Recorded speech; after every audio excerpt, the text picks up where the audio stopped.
to another episode of Total Football Talk. I'm Anthony. And I'm Eric. And we got a lot to cover.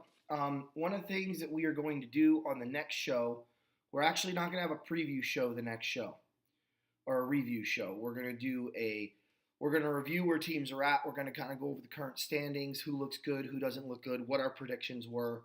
Then we're going to do a prediction show, and that will probably be on Thursday. So thinking that's kind of the layout. Eric, I don't know. We'll talk about when we're going to do the prediction show, but moving on. As far as what's taken place already, so Thanksgiving Day. A lot of craziness went on Thanksgiving Day, but not upsets, at least not for me, and I don't think for you. I think we kind of agreed on all three games. So let's start with Chicago at Detroit. Eric, what did you see from your Chicago Bears? Well, here's what I saw. As you remember in the last show, I said, rely on your defense. Ask your defense to step up. And, the Lions came out with a pretty good game plan. They didn't have Kerryon Johnson. We all knew that. We watched the game. But they did have LeGarrette Blount. LeGarrette Blount is one of the toughest running backs to take down, especially anywhere near the goal line. So he actually had a lot more rushing yards than I thought he would have had at 88. And he also scored 2 short touchdowns. The longest one was from 4 yards out. But the Lions came out with a passing attack saying we're gonna neutralize Khalil Mack, and we're gonna throw short intermediate routes, get the ball out of Stafford's hands really quick. And that's what they did for the most part. It was a scoreless first quarter, and the Lions got on the board first. And I didn't think too much of it, only because I figured 80 hours between games, between when the Bears and Vikings game ended to when the Bears and Lions game started. 80 hours. That's not a lot of recovery time. That's not a lot of prep time. That's not a lot of time that you can do much with, except walkthroughs and game planning. And you could see by the first quarter that both teams were kind of feeling each other out. They'd just seen each other 11 days ago. Detroit kept up its short intermediate passing attack. They relied on the ground game a little bit more so in the red zone. And they were able to penetrate the Bears defense here and there, try to create some holes, and they did get one long pass to Kenny Golladay. However, the Lions are the Lions for a reason. They have 4 wins this season, and 4 wins have come when Kerryon Johnson has rushed for over 100 yards. Kerryon Johnson wasn't playing this game, which means Detroit wasn't winning this game. So the Bears, they kept up their passing attack. It just seemed like both teams for a while couldn't run the ball. And the Bears kept getting stuffed to a count at 13 total yards on the ground. I mean, come on, you really need to establish a ground game of some sort. And I think that's going to come in the next week or two. But Chase Daniel, 27 of 37, 230 yards, 2 touchdowns. You could call the first touchdown pass, you possibly could call it flag for offensive pass interference for the pick on Allen Robinson, but he did the right thing. He stopped where he had to, and then he put his hands up and he was going to catch the ball.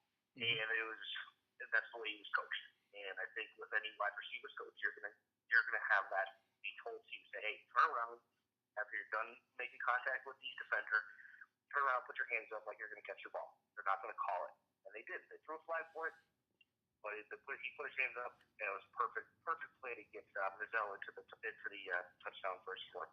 Yeah, it was textbook. And then on the other one with Tariq Cohen, he just ran a great route, and Chase Daniel, perfect for it. Listen, Daniel is serviceable. He's not a starter in this league. And anybody who saw that game that said, oh, he should be our next quarterback, don't. I don't think anybody. If you want to, go ahead. Okay, but he is not a starting quarterback. There's a reason why he's in the position that he's in. He's a great serviceable quarterback. He's good for that spot start. There's a small chance he could play next week against the Giants. But if Trubisky's healthy, I would start Trubisky. That game would not have been close if Trubisky plays. If that game was played on Sunday, okay, Trubisky plays and the game is still not close. But the Bears came out.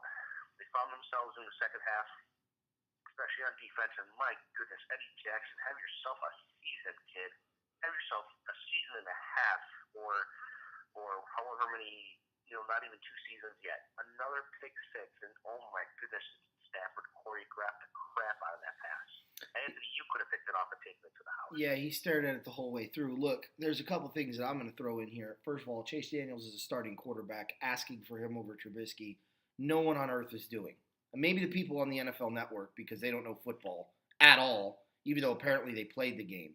But nobody is asking for that. Now, what Daniels is what I would call the ideal backup. He's a guy that's capable of coming in and winning football games. He knows the system. He can coach the younger players up. He's kind of a coach on the field. He's been with Nagy for a while. He grew up with this system. So I had no doubt that they were going to win. And if he starts, if he starts, I have no doubt. I know, right? I need some. I have no doubt that if he starts, he's going to be good enough to win again next week against the Giants. If you had Trubisky go down and you needed him for a season, I think he would be good enough to help you guys be competitive, but you need a lot of working parts to step up around him. Absolutely. That's what he is. And I like him. I like him as a backup. And the Rams could use a backup like Chase Daniels, but they don't. They have Sean Mannion. So if Goff goes down, it's a train wreck. Now, I want to say one thing. Eric, I have to disagree with you. I hear a lot of talk yesterday about an 88-hour turnaround. I don't want to hear it. I don't want to hear it. In today's football, you don't tackle. You're not allowed to hit hard. You're not allowed to hit even mildly hard. Okay? The guys in hockey, they kill each other night in and night out on ice going upwards between 20 and 25 miles an hour. Take a day off and play the next day, or sometimes play back to back. So, if we were playing, if this was the Thanksgiving Day game in 1986, I'd say, yeah, 88 hours is not enough turnaround time because it's just not.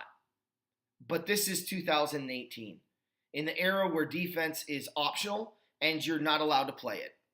So don't talk to me about being physically beat up or whatever. It's football. It's not hockey. And it's a step above basketball, and that's about it. I get where you're coming from, okay? But the league did the Bears no favors by scheduling them, flexing them into Sunday night, and then having them play at 12:30. No, they didn't. But to be honest with you, and Bear fans have every right to be upset about it. But to be honest with you, hopefully you learned that this is not 1980s, 1990s football. That this is, in this day and age, you guys could play another game on Monday of this week and be fine. I also want to add in that I want to give a shout out to whoever choreographs the Bears touchdown celebrations. There was the first one was Motown, and the second one was Super Bowl Shuffle. So kudos to you guys. Oh, that's funny. That's funny.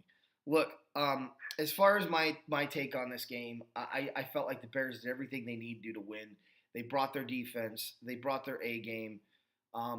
They played phenomenal on third down on both sides of the ball.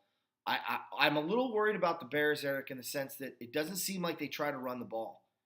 I don't know, Eric, if you agree with this, but I'm starting to get the feeling with how quickly they abandoned Howard that maybe his days in Chicago are numbered.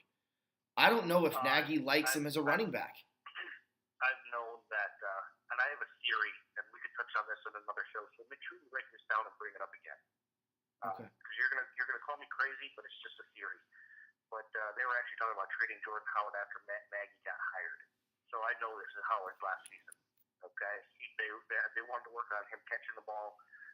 He had a shoddy pass to him that if he brought down, he would have had some yards, but he didn't. And it is what it is. There's no running back who's ever caught 100% of the passes, so not too worried about that aspect. But Snatch Harrison was a big force in the middle, getting a lot of penetration on the Bears offensive line, and now the Bears are going to go play a team that traded Matt Harrison, so I think you're going to see Jordan Howard with another 80 to 90-yard game. He's only had one. He's only got like 530 yards rushing on the ground this year, and that's a far reach from the 1,000 like he's had the last 2 seasons. So um, I just think that the way Nagy's offense is, he's like, okay, well, if we're only going to get a yard or two on a couple of carries, then we're just going to pass the ball, and you can't do that. You gotta run the ball like it's Novocaine, because eventually it's going to start working.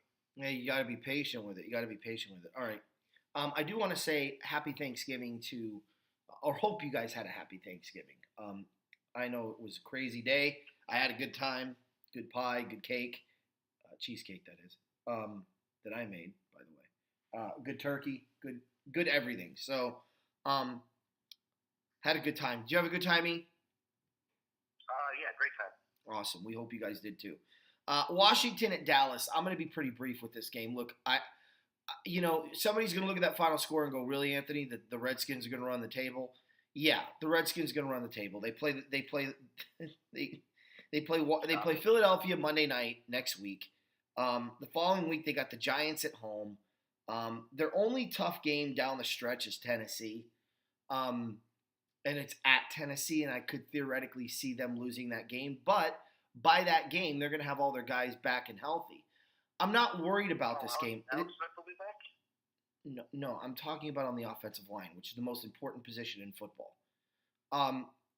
But I knew this game was going to go south. It wasn't enough time for Colt McCoy to get that timing down with the first team. It's going to take some time. He knows the system.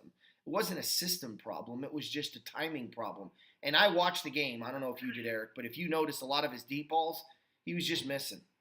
He was either underthrowing it by a little bit, thinking that, one of the big ones for me that indicated that timing wasn't there is he saw on an option route, he felt the receiver should have gone in, and the receiver went out, and it was just a bad miss.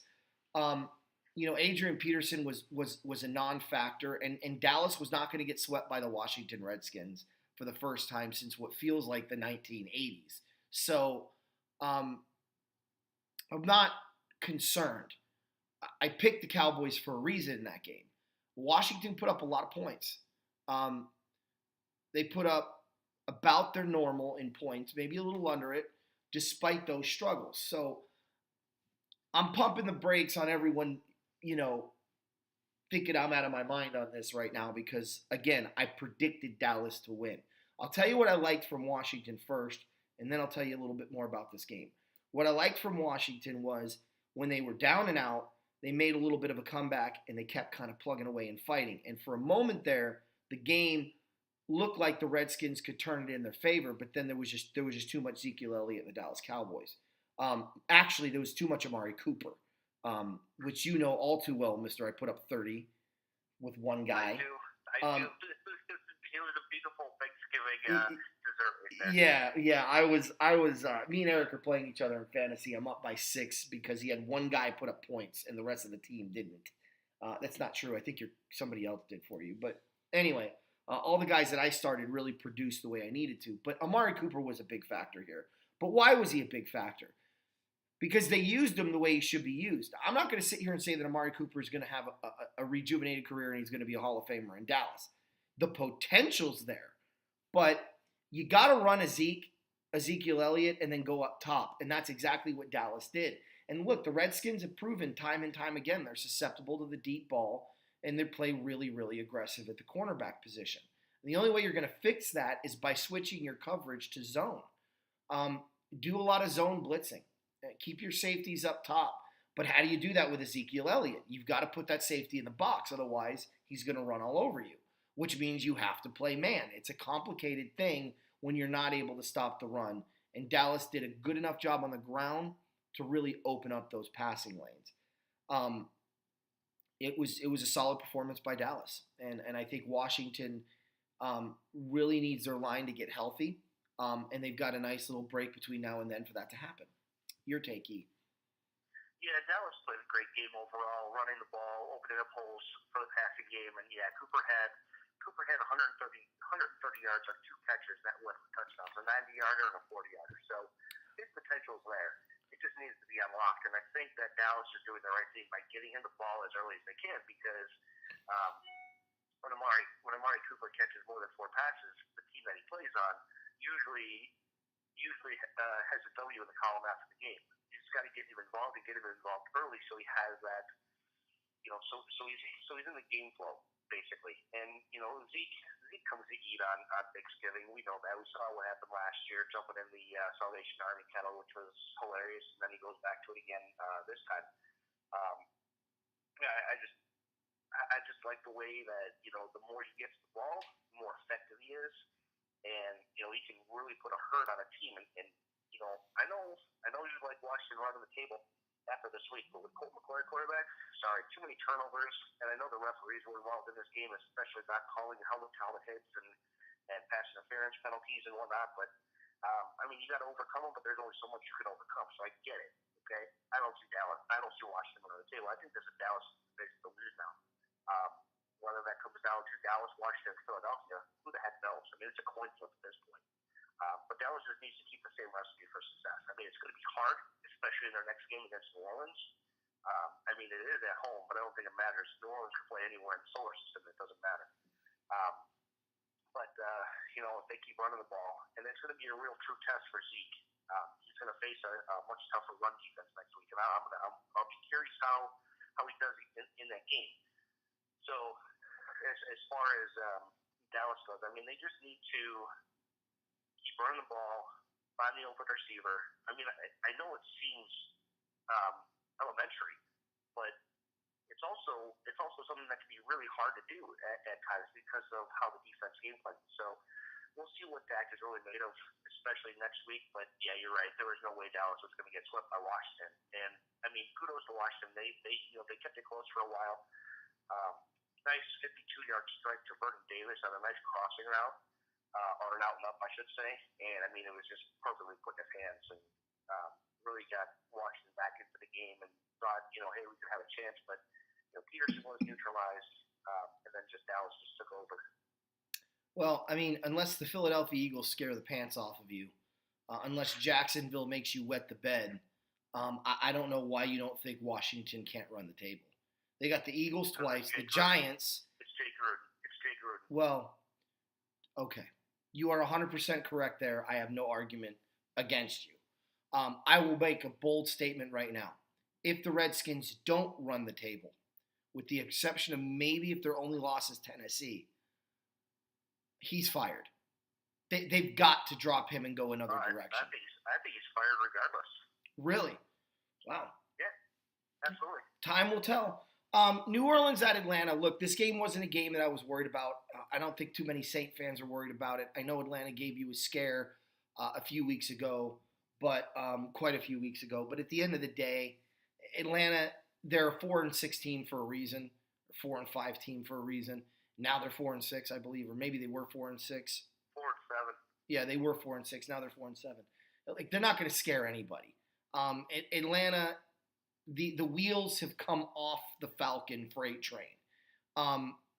The Saints, for me, they have a stretch right now similar to the one the Rams went through earlier. The Rams, they got a nice, easy back stretch. The Saints, man, the back nine are the tough ones. Going to Dallas, I don't think is going to be easy. Can they win it? Sure, but it's going to be a good game. At least it should be on paper. Tampa Bay, that's garbage. I don't even want to talk about Tampa Bay. But then they play Carolina on Monday night. They got Pittsburgh at home, which is beneficial. And then they go to Carolina, I believe, to end the year. They're home against Carolina. So 2 games against Carolina, 1 against Pittsburgh, and 1 against Dallas. We're going to find out just how good New Orleans really is right now. And time will tell.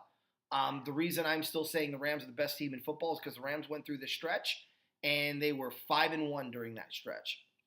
And, the Saints are yet to have that kind of a stretch. Now they do. Now we're going to find out what kind of a football team they are. We know they're a darn good football team, but are they better than the Rams? And I know you can look at a lot of different metrics and say, yes, they are, and none bigger than they beat the Rams head-to-head. And I can't argue that. I made the argument last year that the Rams are better than the Saints because they beat New Orleans at home and no one gave them credit. And that was a 6-point win. But when you watch that Saints game, the Rams beat the Saints. I'm not trying to sound like a homer here, and I know you Saint fans are probably going to roll your eyes and go, "You're such a douchebag." Look, there's no doubt. There's no doubt the Saints beat the Rams. But you cannot argue going for it on 4th down after a turnover was a dumb decision that cost them points, and punting the ball back to New Orleans down 3 in that game. I'm sorry, those were dumb decisions made by a young coach that the Saints benefited from. The only mistake the Saints really made against the Rams in that game was kicking the field goal instead of going for a touchdown. And at that moment, that's when Eric knew the game was over. It's late in the game. Your defense is playing decent. The field goal's not going to win you the game. Go for the touchdown. So I agree with Eric actually on that. But that's really the only mistake. And there's no guarantee in either situation how that's going to unfold. What I will tell you is the Saints are better defensively, and that concerns me. But the Saints haven't really played the competition that the Rams have played so far this year, and the talented and the level of quarterback play that the Rams have seen this year. The Saints just haven't seen at all. There's been some spots of it, to be sure. So I'm interested in this stretch run. But I'm taking nothing from New Orleans. I knew they were a better team than Atlanta. And this is a 14-2, 13-3 team. And 13-3 would be, I think, really disappointing at this point, considering that would mean you lost 2 games out of the 4 in this stretch run, which I'm not really willing to say the Saints are going to do. So, your takey. I'm going to start with the Falcons. You can't keep turning the ball over in the red zone as many times as they did and expect to come out with a victory in New Orleans against that defense. New Orleans shut down Coleman and Ito Smith like it was nobody's business. It was kind of like what the Bears did against Dalvin Cook a week earlier. Matt Ryan was able to find a rhythm. He had 377 yards, where he needed every single one of those 377 yards just to put up 17 points on New Orleans. And when you're turning the ball over in the red zone and you fumbled twice, Ridley fumbled. I think there was another fumble, if memory serves me correct. But you can't do that against a team that is far and away superior than you in New Orleans. New Orleans, I'm saying right now, today is the best team in football. Today, okay? That could change. That could change next week. It could change in 2 weeks from now. Atlanta imploded. I know. The owner came out. Artie Moreno came out. It was like kind of playing a vote of confidence, but I'm not sure how much longer he is for the position. Who knows what Atlanta needs? I mean, but they have a ton of weapons. I think that if they went out and got a defender or 2, I know their secondary is hit bad with injuries this year. Might be the first time you guys have ever heard me say that.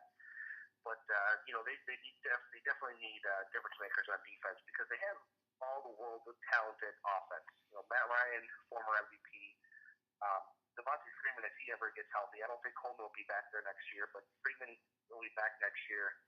Julio's under contract. Ridley's only a rookie. Sanu is a good second receiver, unless they say, hey, Ridley's made so much stride that we can let Sanu go, and you're our number 2 receiver now, which I can see happening. And they have a good tight end. They just need playmakers on defense, and if they can get that defense righted, they're going to have a lot easier time. New Orleans, Drew Brees threw 4 touchdown passes to guys you've never heard of, 4 undrafted people. And if anybody ever comes out and says, oh, we can't win with these undrafted guys, I'm just going to point to New Orleans and see, look what they did Thanksgiving 2018. Yeah, well, that's because they have Drew Brees, Eric. Eric, that's because they have Drew Brees. You're not going to win with 4 undrafted free agents and Josh Allen, a rookie, as your quarterback. Well, hey, you can point to it and say, aspire to be like Drew Brees. Well, yeah, but you need a Drew Brees. It's like everybody glorifying the Patriot franchise. You played in the AFC East. You're just talking about a future Hall of Fame quarterback who's, Yeah. thrown for the most yards, most completions. I mean, what more is to ask for? Yeah, right. It's like playing in the AFC East where your stiffest competition came from old butt fumble himself. Moving on, Atlanta's a dumpster fire. Yeah. Look, but Eric, here's the thing, and I'm going to give some Falcon fans hope here. All the things you just mentioned, I agree with, which is why Dan Quinn isn't going anywhere, because he's a defensive-minded guy, and who better to groom and grow those defensive players they're going to go after than him? Plus, he's been to a Super Bowl. You don't fire a coach that's been to a Super Bowl. Not that early. You may fire him later, but you're not going to fire him that early. All right, let's get into the predictions here. I'm going to start at the top. Cleveland at Cincinnati, a game I'm actually kind of excited to see. These newfound Browns, we're going to see what they do against the Cincinnati Bengals, who desperately need a win. The Bengals are at home. Andy Dalton is still a serviceable quarterback, still a starter in this league. And in my opinion, he's still I think he's a really good quarterback who's not benefited from the best coaching in the world. And if you don't think coaching makes a difference, you're an idiot. Look, I think the Bengals have more weapons than the Browns do. I know the Bengals turn the ball over, but when you have two teams that are pretty even, I tend to lean to the home team. I think Joe Mixon can find running lanes against this Brown defense. That is, of course, unless the Bengals decide not to run the ball for the fifth week in a row. For all the praise that we gave Blazer, I'm starting to not like him at all. Because your best weapon, your surest prevention from turnovers and preventing your quarterback from getting killed is lining up in the backfield, averaging what seems like 8 yards a carry, and you're giving them 5 carries a game. Hand the friggin' ball off. I'm telling you, Eric, the next dynasty is going to be a team that runs the ball and plays good defense, which is the method you've needed to use since the beginning and the inception of the game. All these coaches coming in that go, we're just going to wing it 60 times and call it a day. You're an idiot. It's going to come back and backfire. Sure, you may win a Super Bowl one year, but you're not going to win back-to-back. You're not even going to make the playoffs the following year. Ask the Philadelphia Eagles. So I think Cincinnati is going to win this game because I think they're even. I got no other choice but to go with the home team here. And think that maybe finally Blazer's going to grow a brain cell and actually hand the ball off to Mixon. That also means Andy Dalton needs to make throws downfield. Now I know they're banged up and they have some injuries on the front, but Cleveland is still a work in progress. So I'm going Cincinnati, and I'm going to say a close game. I'm going to say 24-21. I think it's going to be a tight nip and tuck game all the way that may come down to a field goal. And we all know how the Browns do when it comes down to field goals. Well, this is interesting. It's a very interesting game. Cincinnati leads the all-time season series 50-39. They've won 7 straight.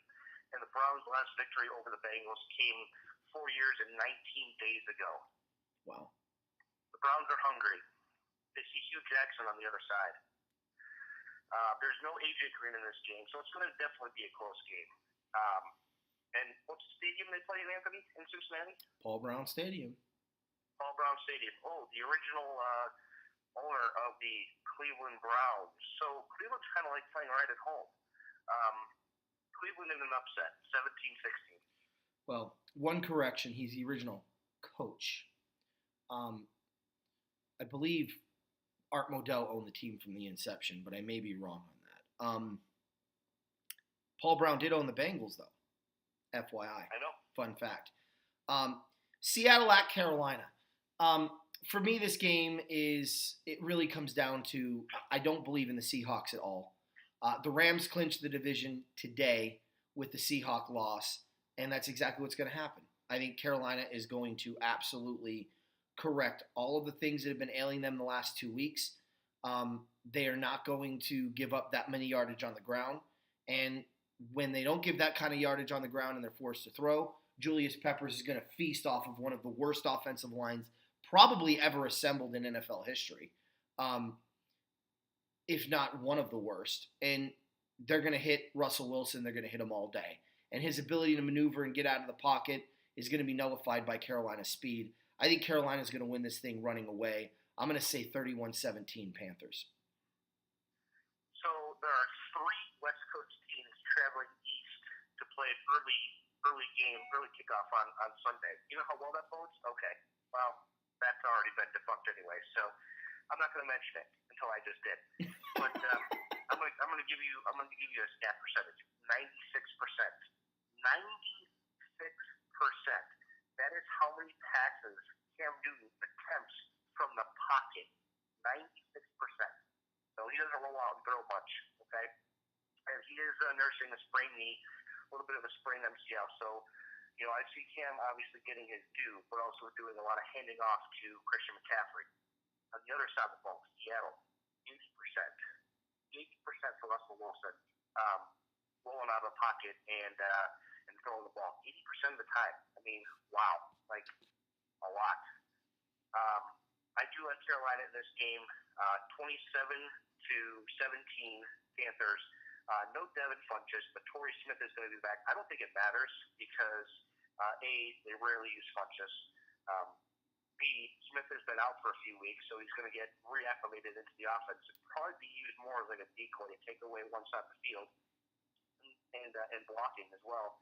Because when you have one of the best pass-catching tight ends in the game, still at 33, 34 years old, and Greg Olsen, and you have stud rookie wide receiver and DJ Moore, that's really all you need. You don't ask him to tuck the ball and run because I don't think he's in a position to do so. Hand the ball off to McCaffrey, make some good intermediate, short, and long throws if you can, soften up the defense, and you should easily come out with a victory. Carolina has stumbled the last 2 weeks with 2 straight losses. I expect them to right the ship and get it, put it under stranglehold on that wild card spot that they hold. Yeah.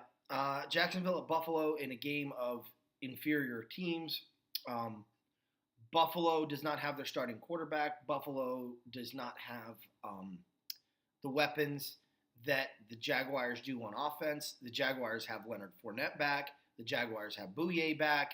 The Jaguars' defense seems to be playing better, as evident. The Pittsburgh Steelers game, yeah, Jags are going to win this one in a rout, running away. I'm going to say 34-10.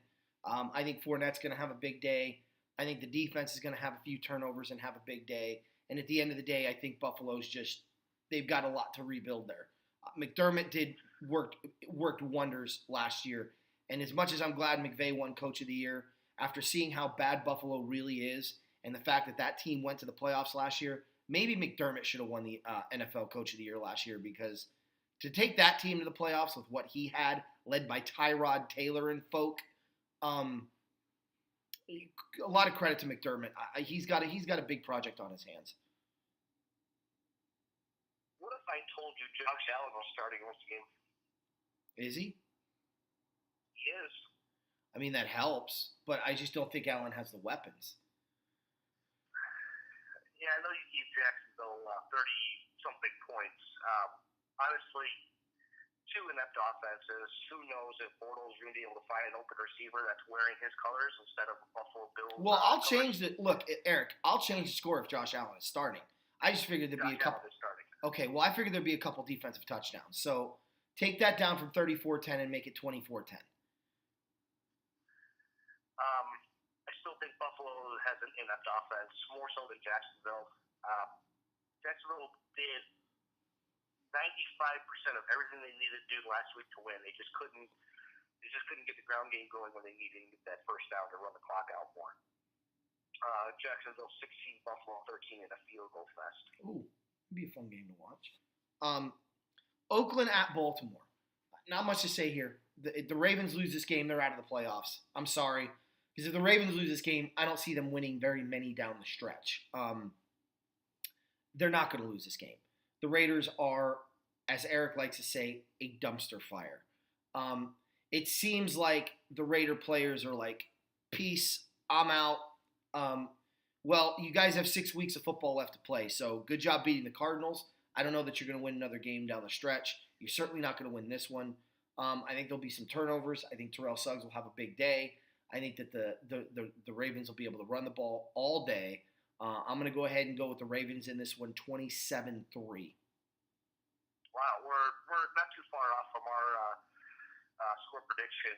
I'm going to get my prediction out of the way now. Baltimore 31, Oakland 10. If Baltimore loses or wins on a last-second field goal, John Harbaugh should be looking over his shoulder for a red pink slip, or not a red pink slip, but a pink slip. Yeah. Or one of those red tags in his office saying, "Get the hell out of here." Yeah. This is a kind of a must-win game for the Ravens. They hold that wild card. They hold the last wild card spot currently, so they need to do everything they can, pull out all the stops, make this game not even close. Don't even give Oakland an opportunity to even think that they can come back in this game.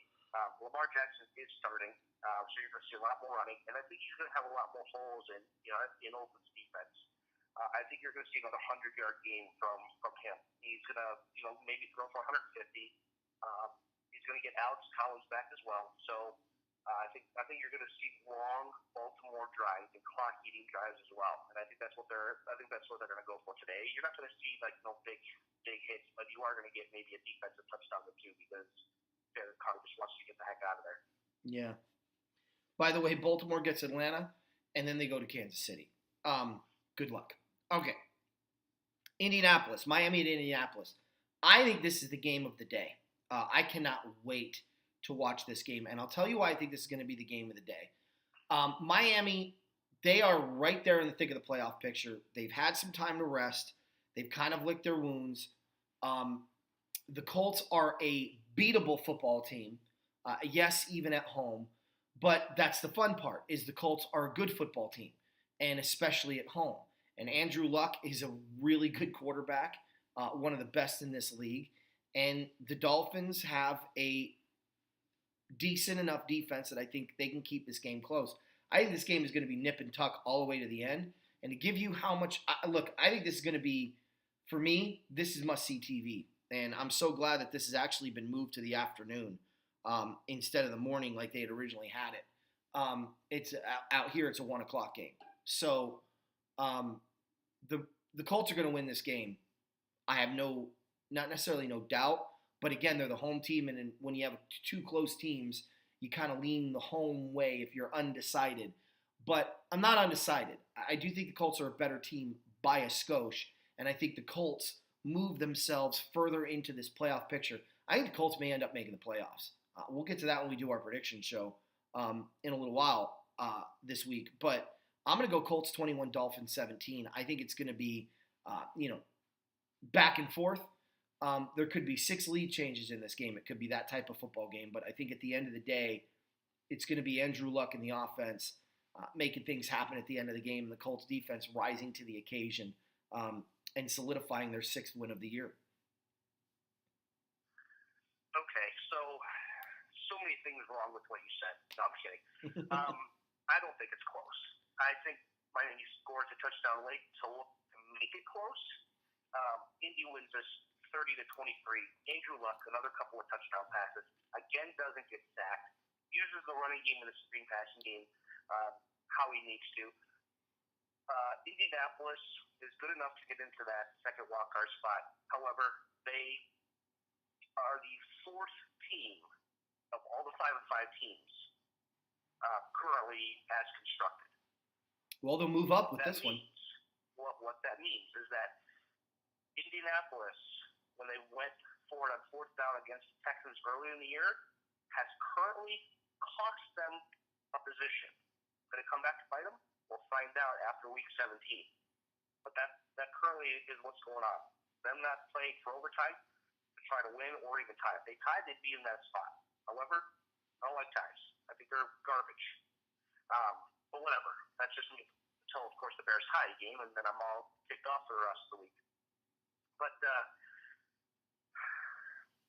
Tannehill's starting, by the way. I don't know if you knew that, but Ryan Tannehill's starting.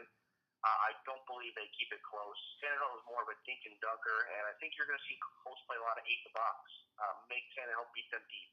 I know they got Parker back, and I know he's still nursing like a new injury from what I've heard. So we're going to see how real effective Miami Dolphins. I could even see Miami scoring 6 points in this game if things don't go their way. But I also wouldn't be surprised if you see Brock Osweiler sometime in the second half because of how inept Tannehill may be. Could the Dolphins come out and win this game? Sure. I mean, things could fly soon too. But I just think Indy takes it to him, gets a build up a big first half lead, and then does the ground and pound game with Marlon Mack and Nyheim Hines. All right, well, you haven't done well this year when you've called me out like that, Eric. Just for the record, you're 0-3. So. Oh, thanks. So you're saying I have a chance? Well, not with the 0 in front of that 3, no. But the season's still young, right? Look, there's a couple games here coming up that we're going to cover. This being one of them I'm not going to give a lot of attention to. San Francisco at Tampa Bay. I do think San Francisco is a better team. I do like Mullins. I think he's a decent quarterback. I think he could be a starter in this league, but I need more time to determine that. The bottom line is he's a starter in this league right now, and he's going to have an opportunity to prove and determine that. The Tampa Bay Buccaneers are the proverbial definition of dumpster fire. There is nothing I can say about Tampa Bay that's going to make the Buccaneer fan base feel good, except that I do like your creamsicle uniforms, and I think they need to go back to the white and orange. That's just me. That's all I can give you, because San Francisco is going to beat your football team today. And I think they're not going to necessarily beat your team badly, but they're going to beat your team impressively enough. I'm going to say 24-14 49ers. I know that sounds really contradictory to what, the Buccaneers do offensively, but I just think the 49ers are going to be able to control the clock. I think that Jameis Winston is going to throw to more 49er players than he is going to be Buccaneer players. If Fitzpatrick may come in the game, but he has a propensity right now, and he's in a streak of throwing to the other team too. So, look, if the Buccaneers throw to their guys, they have a better chance of winning, just FYI. I don't know if the Buccaneer quarterbacks are aware of that, but you want to throw to the guys in your color jersey, and you might actually have a chance in this game. I wouldn't even hesitate to say 34-24. Like, I think it could be that high of a scoring game, too. I'm just going with a basic, simple 24-14 game because I do think the 49ers are going to attempt to run the ball a little bit more with Mullen at quarterback. Eric, it's all you. Tampa Bay red and San Francisco dark red could be really troublesome for a colorblind person. Yeah. Okay, so I don't know if you've heard the news. Reuben Foster was arrested last night on domestic violence charges, and he's been released by San Francisco. They call him a defense. So they're going to be a little discombobulated on defense for the start. No O.J. Howard for the Tampa Bay Buccaneers. He's been put on IR with an ankle injury. So that leaves Evans, Deshaun Jackson, Cameron Brate, and Peyton Barber with a little Jeff Liz Rogers maybe put in there. San Francisco, you're going to see a big day from Breida and from Kittle. Too much Buccaneers. Winston has a good game, 4 touchdown passes, 37-20 Tampa Bay. Ooh, you're going Buccaneers. We disagree on that one. All right, Giants at Eagles. Both these teams are out of the playoffs. Don't talk to me about running the table if you're a Giants fan. You're living in delusions of grandeur. Pat Shurmur is not Tom Coughlin, and Eli Manning is not in the prime of his career. Knock it off, okay? And your defense doesn't have Michael Strahan. Shut your face, all right? It's not happening. But you are winning this game. As I would like to say to you Giant fans, I think you're going to run the table. Suck my dicka and kiss my buckus, all right? It's not going to happen. So, it is going to happen today, though. You are going to win this game. Philadelphia is, they got all kinds of issues. They still don't have a running game. They're one-dimensional. I'm going to say it as many times as Eric talks about the Falcons secondary. I'm going to say that Golden Tate trade was the worst trade of the day. Of all the dead trade deadline moves, that was the worst one because you addressed nothing that your football team needed at all. You still can't run the ball. And Golden Tate really lit up the scoreboard last week, didn't he, for Philadelphia? Well, 2 receptions for 7 yards. Look, you need a running game. You don't have one. Giants win this one I'm going to say 31-27. I think it'll be a close game. But I think at the end of the day, too much Saquon Barkley and not enough Eagles running game is going to do them in. Wow, we're gonna agree on a game. Philadelphia is down 4 or 5 quarterbacks, so their secondary is looking a lot like the Falcons these days. Yeah. I do like Josh Adams as a running back for Philly. I think they might have found somebody to actually run the football. He's got a lot of burst. He's got a lot of speed. He can avoid tackles. He can do everything that Ajayi and Smallwood and Sproles and whoever else they decide to put back there can't do. And I think he's going to become a weapon down the stretch, but not enough to where Philadelphia is going to be like, hey, we're going to defend our Super Bowl championship status and get back in the playoffs and run the table. No, that's not going to happen. New York, on the other hand, they're going to take advantage big time of the Philadelphia secondary, whether that's screen passes to Barkley or that is deep balls to OBJ. When I say deep balls with Eli Manning, I'm talking about 10, 15 yards downfield. Because we know that Eli struggles with the deep ball. Evan Ingram could also have himself a day. I could see Sterling Shepard getting in the end zone too. It's going to be one of those days for the Giants where they're going to come out. They're going to say, first pick, we don't want the first pick, but they really do want the first pick. And they're going to beat Philadelphia 31-20. Yeah, this will also be the last game the New York Giants win in the 2018 season. Just FYI. So, enjoy it, because you're losing the next 5 straight. They play Chicago. No. Washington, not going to happen. Tennessee at home. No. Indianapolis, good luck. Dallas, no. This is it. Enjoy it. You got the Redskins as some sort of juggernaut. This was hilarious. I don't have them as a juggernaut, but they're better than the Giants. And when you look at the Redskins' schedule, what they have coming up, it's the weakest schedule in football. Philadelphia, which we're talking about right now. The Giants, which we're talking about right now. And then after that, I'm looking at their schedule. Hold on a minute. I got to find them in each of these games. Jacksonville, not worried about them. Tennessee at home is really one of the only games on there that I think they could lose. And then they end the season at home against Philadelphia. So it's not that they're a juggernaut. I think they're going to be one and done in the postseason. But I still think they're getting there. Look, New England at the Jets.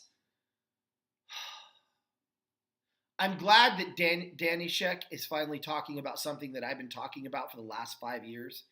The AFC East is pathetic. It's the worst division, I think, in the history of professional sports.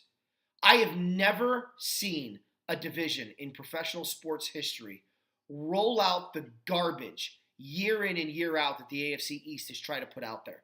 They're not even trying to win the division. They haven't been trying to win the division since Dan Marino retired.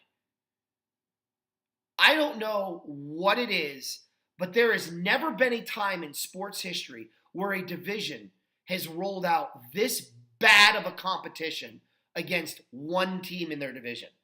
I thought you were supposed to try to win your division every year. I thought you were supposed to build your team to beat the best team in your division. Look at the quarterbacks that have come out. Is Lemon even, I don't know if the guy's name is Don Lemon. I know Don Lemon is a CNN guy, but the Dolphins had a quarterback at one time named Lemon. Yeah, Chet Lemon. Yeah, he was a real lemon, okay? The stiffest competition that this quarterback in Tom Brady has had in his entire career, the stiffest challenge he ever got was from old Butt Fumble for a 2-year stretch. Are you joking me? Are you joking me? So, once again, you're guaranteed 6 wins every year. You better make the playoffs. The AFC least should be ashamed of itself. And at this point, I'm glad the Colts got out of there because other than Indy, this division has never had anybody worth watching. In the Tom Brady era. And the Colts got out of there pretty quick. They got out of there after the 2000 season. So theoretically, never mind. The Colts have never been in that division under Tom Brady's career. Whoever has made you go, oh, I can't wait to watch that team in the AFC East if they're not named the Patriots? Right? It's pathetic. And you could sit there and say, well, the Patriots are only doing what they're supposed to do. I don't disagree with that. But the rest of the division is not doing what they're supposed to do. I don't know if they get some kind of a kickback for having a team go to the Super Bowl as a division, but it's really bothering me. And here we go again. So here's what's going to happen. The Jets are going to put up as many points against the Patriots as Eric's tight end put up against my football team this week. 0. Correct. It's not even going to be close. 34-0 Patriots. I don't even want to talk about this game anymore because it's not a football game. It would be like Alabama playing, or it'd be like LSU playing nothing but high school football teams and Alabama just playing LSU. That's all it is. It's not even, and that's credit to Damashek. That's his line. It's pathetic. It is pathetic. Every division has had a great rivalry, right?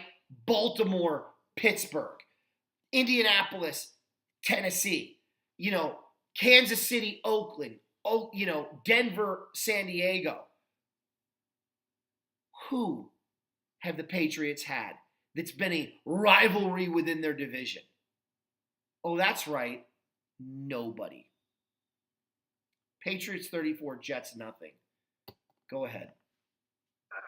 41-10 Patriots. Gronk is back. Michelle is going to run, and the Jets are starting Josh McCown. Good luck. And Patriots in a roll. Arizona at the Chargers. Chargers could put up 50 points this week. The Cardinals are not a good football team. Their offense is better than it was, but that's not saying a lot. I look at this game, and I know Gordon was questionable. Is he still questionable, Eric?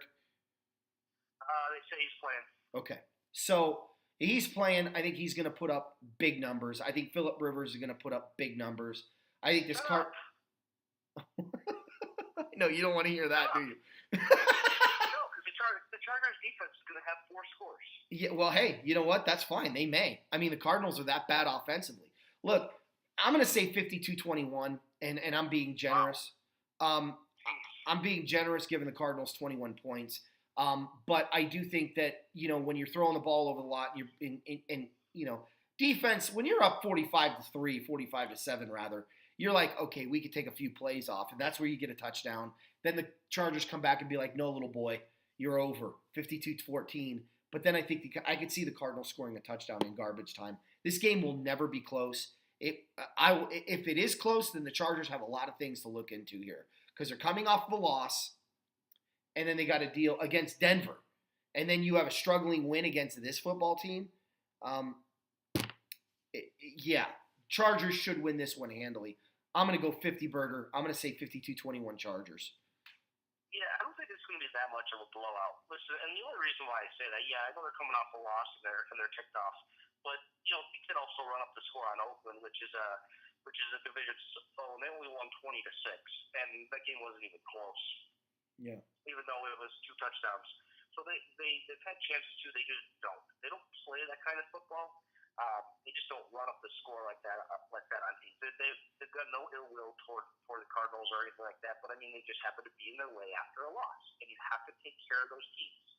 Yeah, the Chargers are ticked because they lost to the Broncos on the last second field goal that they should have won. But I don't think it's going to be that high scoring. It's going to be more like 31-13. Well, look, Eric, I'm saying I agree with you. I think the Chargers defense is going to have a few touchdowns thrown in there. And when you're up 45-7 in the fourth quarter,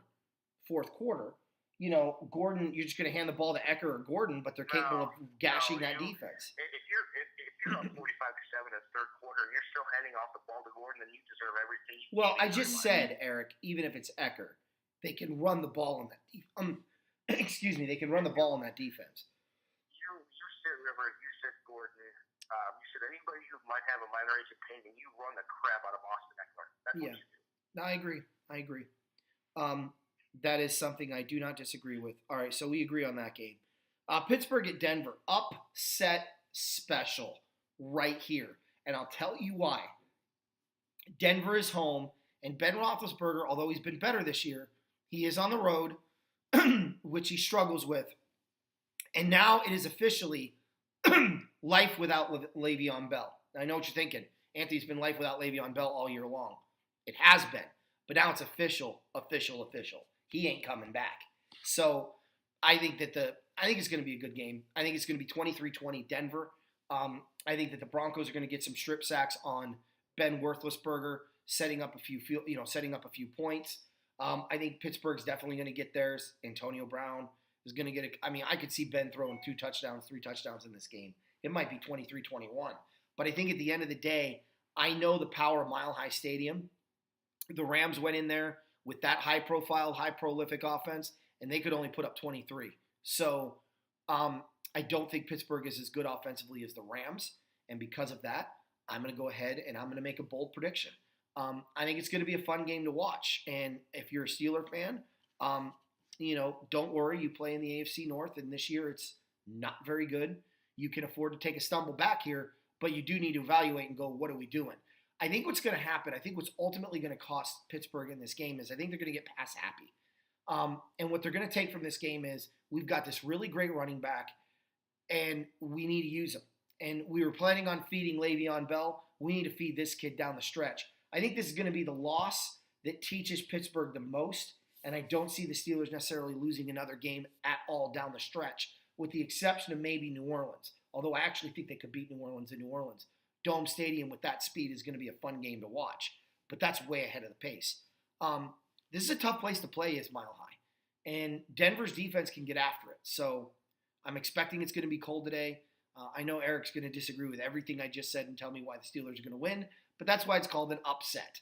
Unlike the NFL Network that goes, my upset pick of the week is Rams over 49ers, because that's what I do. And that's Fox Sports, Terry Bradshaw's upset special. No, I actually do an upset, and this would definitely qualify as a true upset.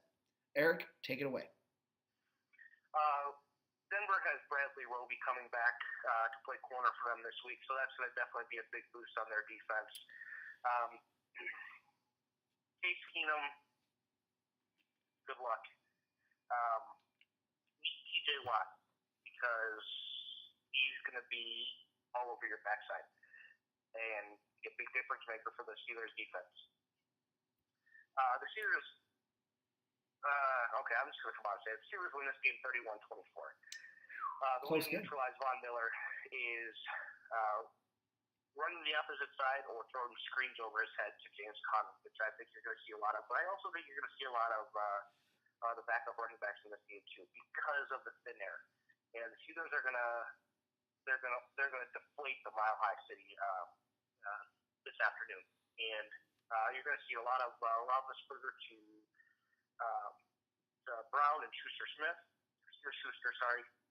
and then Vance McDonald is going to have 1 catch for 9 yards and a fumble. That's going to be their only turnover of the day. Hope you enjoy that. -2, Anthony. But Connor's going to get back on track. He didn't look particularly well against Jacksonville. But I don't think, the first 9 weeks they heard about Bell. Is he coming back? They had to answer questions every day up until that deadline day. And once deadline day came and passed, they didn't care anymore. They played that game against Jacksonville. They didn't care about Bell. They don't care about Bell then. They don't care about Bell now. He said that's no factor. They're not even going to think about him. All they're going to see is maybe a Le'Veon Bell jersey in the stands and be like, oh, hey, look at that guy. Spent money on that worthless jersey. But Pittsburgh wins this game. It's more of a stranglehold on the AFC. Makes it very interesting to lose. Yeah. You said they're going to deflate the Mile High City. Is Tom Brady going to pay a visit? Okay. Next year. Oh, okay. Green Bay at Minnesota. Look, guys, this is easy for me. Packers have not won a game on the road yet. Kirk Cousins is playing. Fascinating. It really is. It really is. Kirk Cousins has played out of his mind this year. He's at home where he plays even better. Look, I think this is going to be it's going to sound like a weird score, but I don't know why I have it in my head too. But I'm going to say Vikings 32, Packers 18. I just think it's going to be a game dominated by big plays on defense for Minnesota and smart plays on offense by Kirk Cousins. I think that they're going to find a way to run the ball a little bit more effectively than maybe they had in the past. Green Bay doesn't scare anybody. At least they shouldn't. Aaron Rodgers is a good quarterback, but the Vikings have a good quarterback too, and they have those wide receivers on the outside and Thielen and Diggs. So, yeah, I'm going to go Minnesota 32, Packers 18. I think you need to look out for a couple things here. Look out for the eraser in the backfield for Minnesota getting a few turnovers, maybe a pick or a forced fumble, because I think he is really out to prove that these last couple of weeks where the Vikings have struggled is a thing of the past. And what a better way to do it than making that statement at home against the division opponent. Green Bay leads the all-time series, 60 wins, 53 losses, and 3 ties. What's funny is that 5 years and 1 day ago, they played to their second tie. And then 2 months and 9 days ago, they played to their third tie. The last 10 games, 4 wins, 4 losses, 2 ties. No, I don't get any closer than that. No. Very interesting to me. But you bring up a good point, Anthony. Green Bay is 0-5 on the road. They want to have any chance at even looking to even find the Bears in first place. I can't believe I've said that after 11 games this year already. They need to win this game. Okay? They need to pull out all the stops. Your boy Jimmy Graham is good to go. He's playing tonight with a broken thumb and a knee issue. I don't know why he dropped him. He's gonna, put up a couple of fumbles for you if he still had them. Yeah. But I don't think he's going to be really much of a factor. He hasn't been a factor all year long. Right. But you're going to see a big game from Davante Adams. That's really their only threat. Aaron Jones can run, but that Vikings defense, especially at home on that surface, is going to be flying the football. Thielen's going to get back over 100 yards. Diggs is going to have a big game. Maybe a decent average game for Dalvin Cook with about 75 yards, possibly a touchdown. But I see Minnesota rolling over Green Bay, squashing any hopes for any mutter of playoffs. Packers go 0-6 on the road with 2 games remaining. So Minnesota wins this game 34-17. 34-17. All right. Not that far off from my score. All right, last one. Monday night, Tennessee at Houston. Now, for those of you that don't watch football as much as I do, you might look at this Monday night game and go, oh, it's going to be boring. I'm not watching. Who cares? Watch it. Watch this game. Because I like Houston. First of all, is Mariota back? Yes. Okay. So, Mariota's – I love watching Mariota play. The Texans right now, they've rolled off 7 in a row, but you're starting to see the fatigue of this win streak set in. Much like New Orleans a few years ago, last year, that got off to that 8-game win streak, and then they stumbled against the Rams. Tennessee plays really good defense. I really like the job that their head coach has done there. He's made a few boneheaded calls this year that may have cost his team a playoff spot, but time will tell. But they run the ball, they play defense, sound familiar, and they're playing over their head. And they've had, in my opinion, I don't think anybody's had a more impressive resume of victories than the Tennessee Titans. Philadelphia, before we knew the Eagles were crap. Jacksonville, when they had just come off of a win over New England. And who's the other one they beat big time? New England. They smashed New England. So I don't know that you can find a better resume on the win column there. I think the Titans will run the ball with surprising success against Houston. I think Mariota will get outside the pocket. I think he will utilize the passing game. I think the Titans defense is going to play suffocating football that's going to frustrate Deshaun Watson. He's not going to be able to do the things he wants to do. The Texans don't have a running back, and I don't care what their back's done the last few weeks. DeAndre Hopkins is a great talent, and that's why I think it's going to be a 27-24, 27-26 football game. But I think the Titans are going to pull the upset. I think they're going to play good defense. I think they're going to run the ball. And I think they're going to end this Houston win streak. and really tighten things up in that AFC South, because you're going to have Houston at 7-4, Tennessee at 6-5, and Indy at 6-5 at the end of the day. And with 4 weeks to go, the Texans are going to need to get on another win streak to solidify the division. Your take? I'm looking forward to this game like no other. You guys know how much I like Deshaun Watson, but I think being on the spotlight for this game is really going to bring out the best. Listen, history typically isn't on their side as far as how the series has gone. Okay, the Titans are leading the all-time series 18-15, and the Titans have won 3 of the last 4 games. Okay, before Deshaun Watson got injured last year, the Texans put 57 on the Titans. I know, different coaching, different schemes, whatnot, but they put up 57 on the Titans. They had 283 yards, 4 touchdowns, and another touchdown on the ground.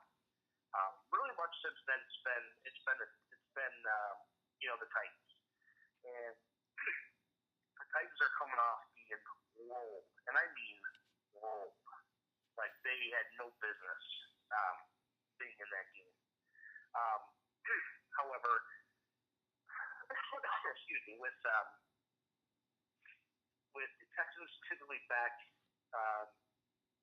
quite healthy actually, with the exception of Fuller, but I think they get Will Fuller White and Kiki Cutie back, and then they also have Demaryius Thomas. Obviously, you still have your number 1 wide receiver Hopkins. The Texans have found somewhat of a running game, and if they can get Lamar Miller going, they can actually control the clock, Watson upright, and not let him get knocked around. The time off for the Texans has been the extra day, I should say, probably helped Watson recover from any of those internal injuries that he had. The Titans play hard-nosed defense. They really respect their head coach and Vrabel and what he brings to the table. Mariota, though, he's the X factor in this game. If he's a pinpoint on and he keeps hitting his boy Jonnu Smith and Dion Lewis is a force to bring down, and they throw to Corey Davis and get him open, I think that's the X factor right there is Corey Davis. He needs to get open, not be shut down, and not have to rely on their second and third options all the time. You're number 1 wide receiver on that team for a reason. You need to start acting like it. None of this 2 catches for 30 yards crap. So that's how the Titans play. They don't go to one guy, all the time. The only time Davis really had a great game in the last few weeks is the game against Philadelphia in London, and he's really disappeared since then.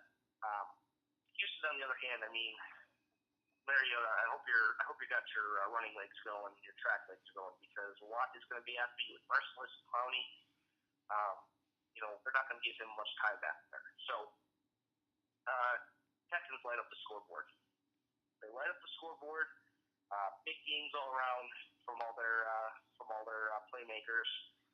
Demaryius Thomas even gets in the end zone this game. That's how many points the Texans score. 38-17 Texans Monday night. Wow. You're going blowout. I'm going upset, I guess. Okay. Well, hope you guys enjoyed it. I'll get this uploaded. It'll probably take some time. Hopefully it'll be up before the games start. I'm Anthony. I'm Eric. Go Rams. Go Bears, says everyone, and the Rams are off. Horns up. Bear down. See you later.